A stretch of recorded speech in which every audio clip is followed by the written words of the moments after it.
Pemirsa, perdagangan saham di Bursa Efek Indonesia baru saja ditutup. Kita akan membahasnya bersama analis Kanaka Hita Solvera.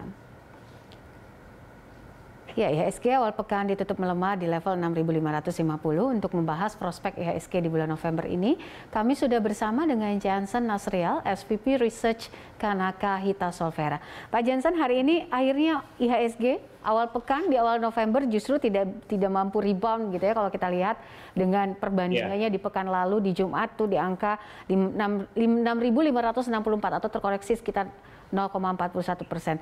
Apa saja sih sentimen yang beredar di pasar hari ini, Pak Jansen? IHSG memang sudah seharusnya juga koreksi sehat. Karena memang juga kenaikannya sudah sangat signifikan dan juga sudah mempricing in-kan hasil laporan keuangan kuartal ketiga secara year on year yang memang sangat impresif. Rata-rata itu pertumbuhan earning emiten IHSG itu tumbuh rata-rata secara year on year itu sekitar 30-40%. Namun itu sudah di price in-kan gitu ya, karena tahun kemarin kan Q3 di 2020 memang pertumbuhan itu udah pasti negatif karena base calculation-nya itu udah sangat rendah. Jadi mau tidak mau ketika dikalkulasi year on year growth-nya sudah pasti tinggi gitu loh pertumbuhannya. Nah, yang perlu dilihat adalah improvement secara Q on Q. Kalau secara Q on Q overall dari Q2 ke Q3 2021 boleh dibilang pertumbuhan earning-nya tumbuh antara sekitar 9-13%. So, it's not as impressive kalau secara year on year. Karena kalau kita melihat valuasi suatu perusahaan itu kan kita juga melihat forward earnings guidance gitu ya. Jadi kalau secara forward earning guidance relatively normal growth yang memang sudah diekspektasikan. Jadi memang sepertinya IHSG sudah diekspektasikan juga koreksi sehat gitu, karena laporan keuangan bagus sudah di-pricing in-kan, tetapi yang belum di-pricing in-kan adalah sepertinya kalau menurut saya itu pertemuan The Fed ya Selasa dan Rabu ini yang ada kemungkinan besar pasti itu mereka akan menurunkan pembelian surat utang negaranya yang tadinya sekitar 120 miliar USD menjadi kurang lebih mungkin di bawah 100 gitu. Jadi itu yang belum dipricingkan. Jadi artinya IHSG kalau kita melihat penutupan hari ini dan juga minggu kemarin volumenya juga sedikit ringan, sepertinya IHSG akan menuju koreksi sehat antara 6.400 sampai 6.500. Baik. Kalau kita lihat pekan lalu begitu ya, saham-saham big caps ini tercatat anjlok atau mengalami penurunan gitu. Misalnya juga BBRI yang turun dalam di 22 triliun pekan lalu. Hanya dua saham yang kita lihat, ada Arto, TPIA ini juga cukup baik begitu nilai kapitalisasi pasar atau market cap-nya. Bagaimana dengan pekan ini, Pak Jansen? Sepertinya IHSG baik itu sektor siklikal, yang saya maksud dengan sektor siklikal itu adalah sektor-sektor seperti perbankan, otomotif, retail ataupun consumer. Sepertinya akan mengalami koreksi karena selama 2 bulan ini kan sektor siklikal mengalami kenaikannya juga sangat signifikan, ditopang oleh kenaikan harga komoditas. Nah, biasanya kalau adanya kenaikan harga komoditas yang sangat signifikan itu akan membuat daya beli konsumen juga akan meningkat pesat. Nah, itu juga yang menyebabkan sepertinya IHSG kalaupun juga koreksinya juga koreksinya juga limited gitu ya. Jadi downside-nya juga sangat limited antara 6.400 sampai 6.500. Mungkin kita boleh share screen kali ya, Mbak ya. Harga batu bara, harga nikel dan harga sawit itu sebenarnya harga tertinggi semenjak di tahun 2011.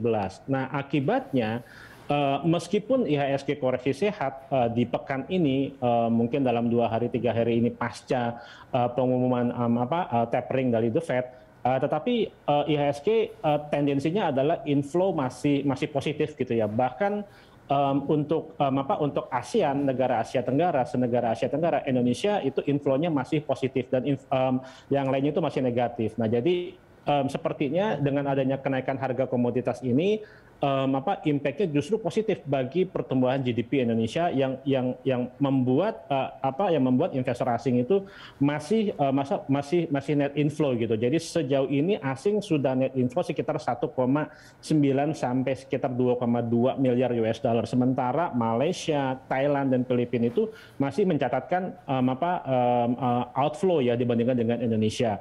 Nah, kalau kita lihat di chart ini hanya Indonesia dan India ya yang menoreh inflow capital inflow di equity gitu. Jadi sepertinya kalaupun terjadi koreksinya juga downside-nya sudah limited, justru itu kita manfaatkan untuk koleksi buy and weakness di sektor cyclical seperti perbankan, otomotif ataupun consumer good. Oke, untuk inflasi sendiri seperti apa? Kita tahu bahwa inflasi kan juga ada pengaruh dari pelemahan harga emas. Nah, untuk saham-saham industri dasar dan juga komoditi, bagaimana untuk Oktober ini, Pak Jensen?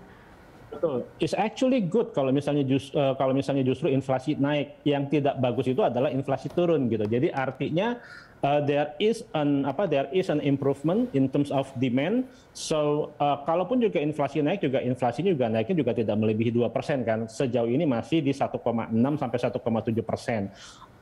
Dan inflasi yang baru keluar pagi ini adalah inflasi yang tertinggi sejak 5 bulan yang lalu, which is sebenarnya good news gitu. Jadi artinya there is improvement in demand perspektif karena kenaikan harga komoditas seperti sawit, seperti nikel, seperti batu bara itu juga membuat adanya dorongan positif untuk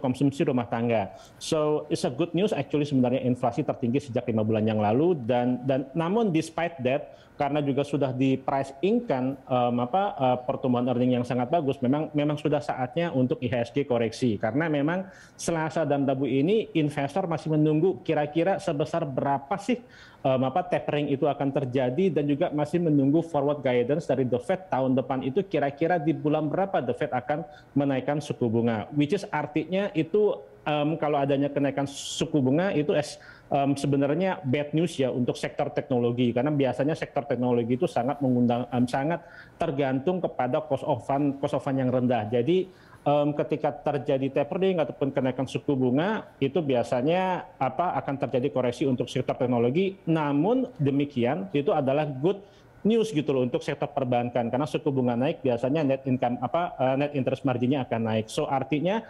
apabila terjadi koreksi di pekan ini justru manfaatkan buy on weakness di sektor perbankan, otomotif, consumer good ataupun termasuk salah satunya sektor telekomunikasi.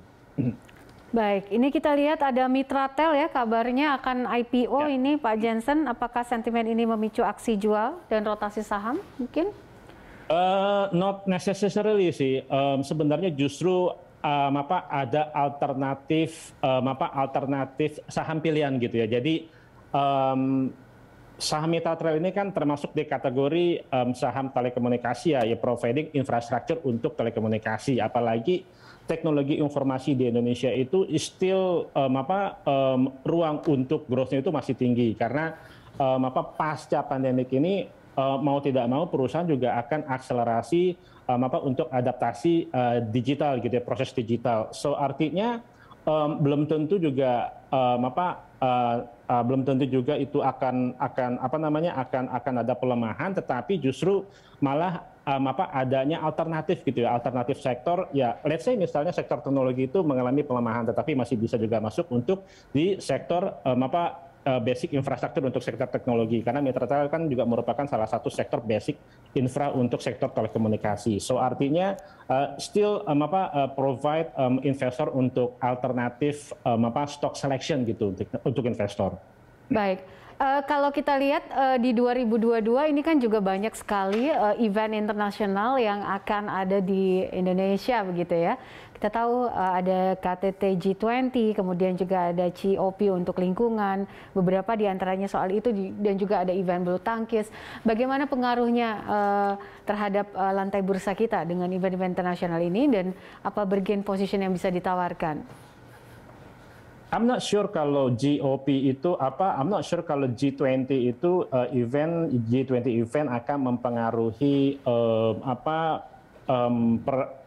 prospek pertumbuhan ekonomi Indonesia or not. kecuali adanya pressure ya dari G20 member untuk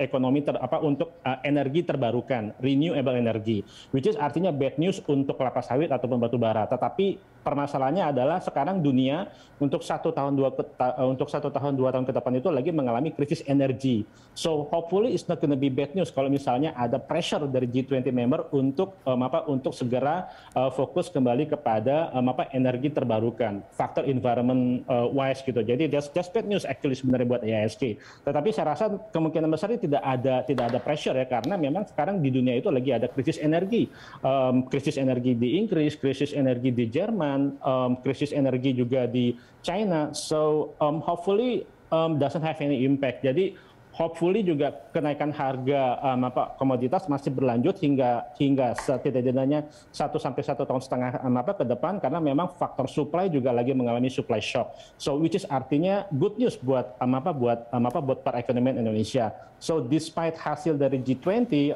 justru yang diharapkan itu adalah konsistensinya kenaikan harga komoditas hingga tahun depan, karena memang kenaikan harga komoditas itu korelasinya sangat tinggi terhadap pertumbuhan GDP.